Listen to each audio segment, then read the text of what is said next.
I've been suspecting for the past few weeks that these sleeping bags are not good for the health. Something with them. They encourage the foot smell. Like I could smell the dirty socks at the bottom of the smaller sleeping bag. And I never had that problem before with the old blankets. Alright, first of all, I tried to use this vibrator on over my appendix area, and it's just ineffective. I got too much fat in this area. The only thing that can really stand a chance to reach it is magnets. They can kind of get in there, but I'm just saying that because I was just hanging out in the library, and then I pushed on that spot, and it was painful. Alright, pushing on that spot, and I pushed on it a few times, and then I released a lot of gas. So I'm releasing, I'm building up gas without even knowing it, without even feeling pain, until I push on there.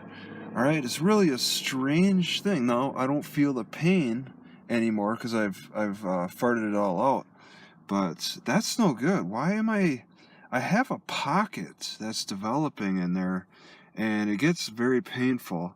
Alright, not just gas is gonna fill up in that spot. Also, like, poop is gonna fill up in that spot. Why I can't get it to a stringe, alright, I'm concerned about. And its proximity to the appendix makes me wonder if it could be the appendix itself that could be filling up with gas. Probably not, but something is very wrong. Okay, and I get so lazy because I don't feel it for a long time, and then I feel it, and I gotta say it's probably what's really contributing to my dizziness feeling. Okay, and then this, what is that? Oh, that was a pimple, right? Let's say I have skin cancer too, I think. But it's so minor with that skin problem. I just don't. I'm just frustrated. Okay, I think I want to go get some more catnip and spearmint. I haven't had those in a long time.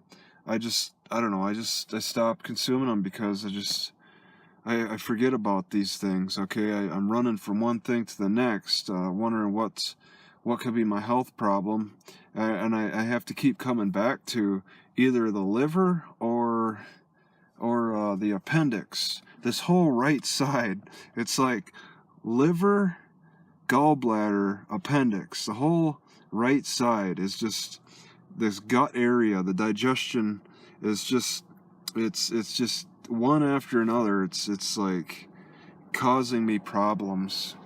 Alright, so I don't feel dizzy at 2:30 a.m.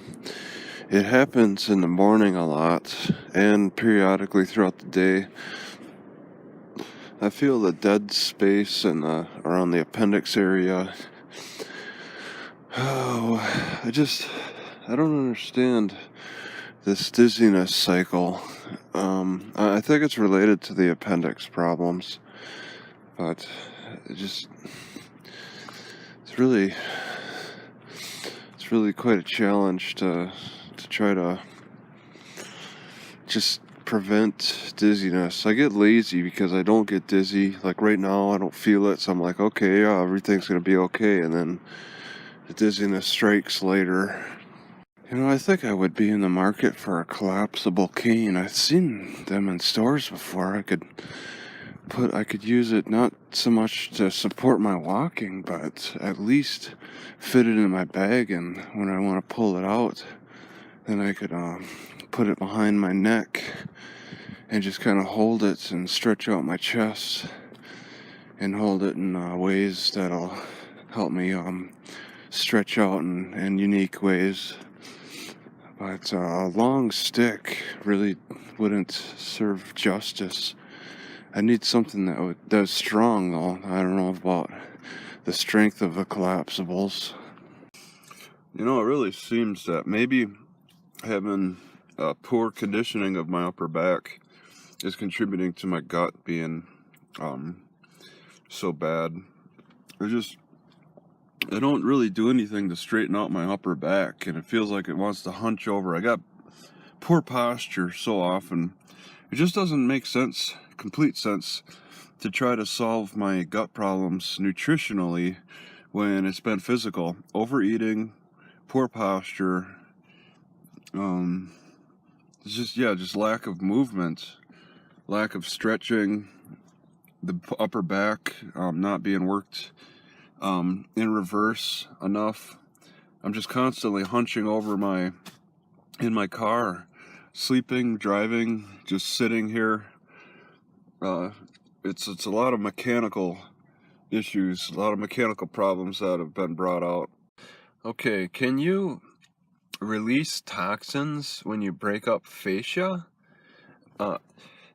Now, I was watching yesterday a video on those stands that vibrates. It's a vibrating platform that you stand on, and that's supposed to release toxins.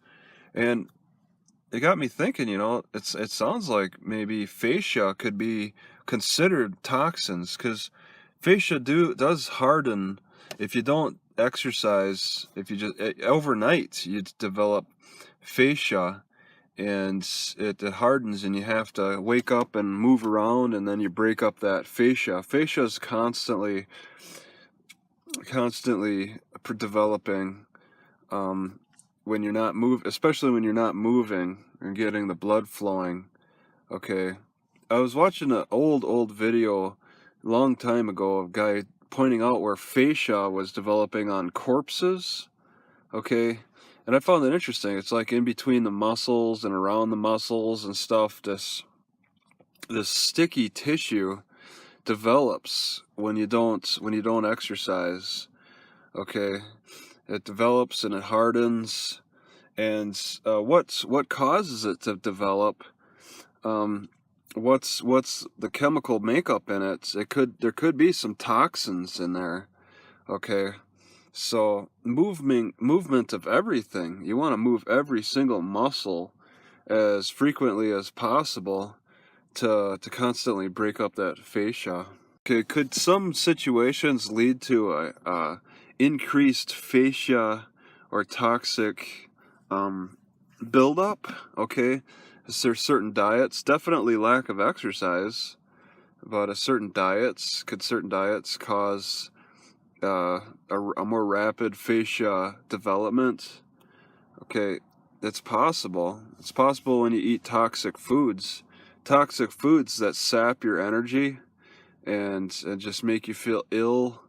That could probably lead to more rapid pace of fascia buildup. All right, because it just forces you to not. It prevents you from exercising because you feel too ill to exercise. So you want to eat clean and healthy. All right, and support the fascia buildup. Support the breakup of fascia and the expelling of toxins. What is the means to get rid of the fascia? You break it up. Now what? What happens? I'm thinking that. Oh, the sun is awesome. Where do we go? Oh, I guess I could hold it out here. Fascia. I'm thinking that maybe the lymph fluids, the lymphatic system's probably going to get rid of it. If movement is supposed to break up the fascia, movement also stimulates the lymph nodes, all the lymph. So maybe it expels through the lymphatic system, because the blood circulation has its own job. All right, you don't want to get toxins in your blood. I think toxins first probably go to the lymph, which relies on exercise. How much exercise do you need? A lot of people recommend like a half hour a day of walking or something like that. What's the minimum? What's the maximum? Because it's all a balance. You can overdo it too. So you got to think about trying to find that balance. And it comes down to how do you feel in a lot of ways. Your body's best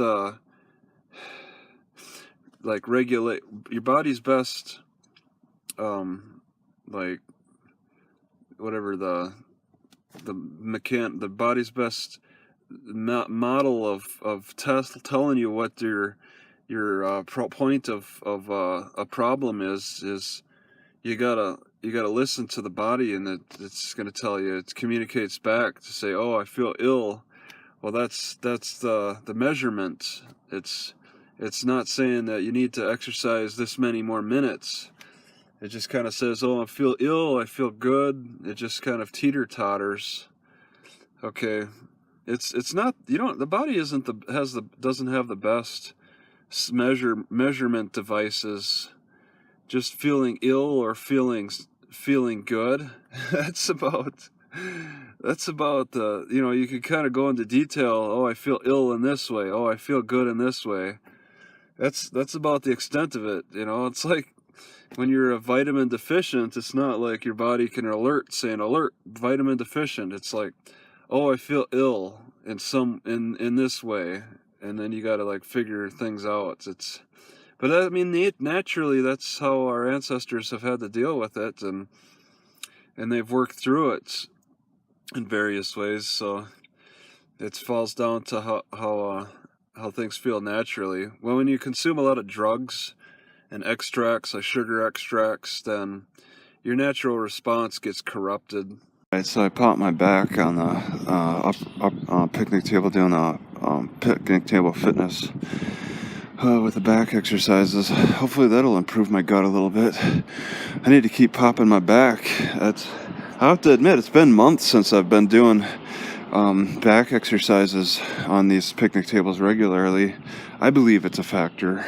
I mushed up some burdock yesterday, and it seems like it could probably be mixed in with cereal. Probably the same for dandelion root.